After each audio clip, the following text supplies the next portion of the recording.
Dalam Bapa dan Putra dan Roh Kudus. Amin. Allah Bapa di surga,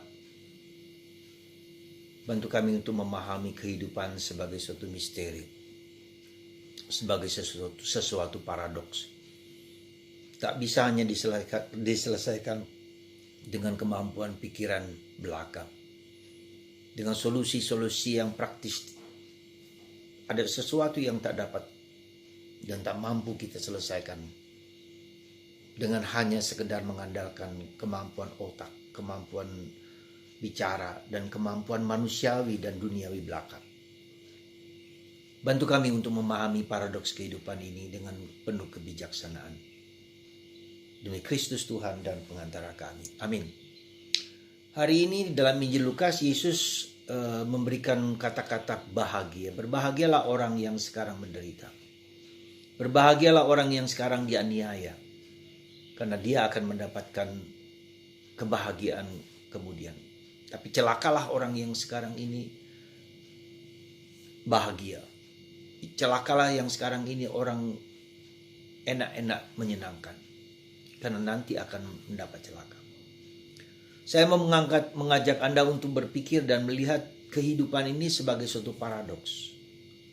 Kehidupan ini sebagai suatu misteri yang tak dapat kita mampu mengerti dengan kepala dan otak kita, dengan segala daya-daya kita yang paling hebat sekalipun.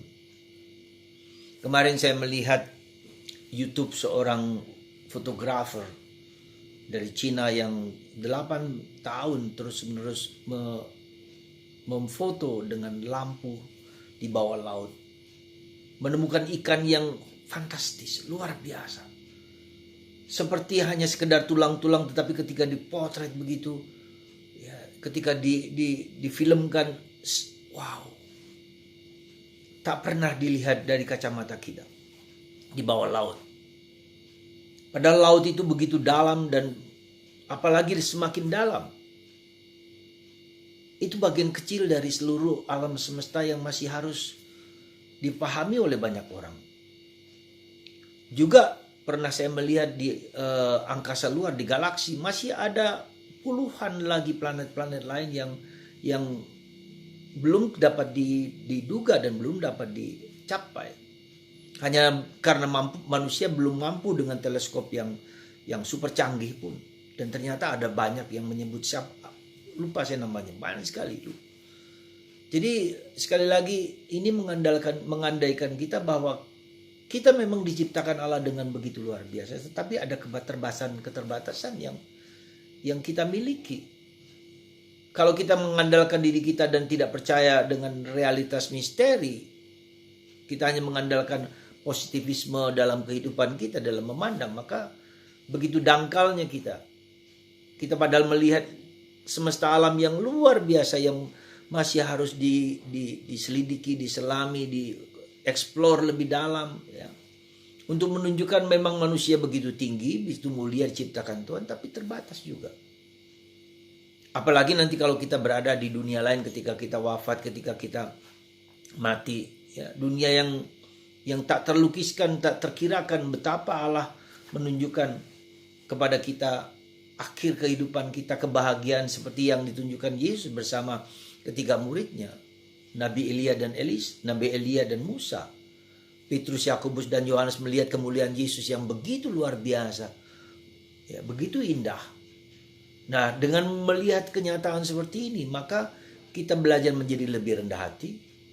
Kita belajar untuk tidak mengandalkan kemampuan, kehebatan karena harta kekayaan dan kita miliki seolah-olah kita bisa membeli segala sesuatu. Maka mari saudaraku, semoga Anda dan kita semua lebih rendah hati dan bersandar kepada misteri Allah. Menganggap segala sesuatu adalah anugerah Allah yang belum dapat kita pahami dengan baik.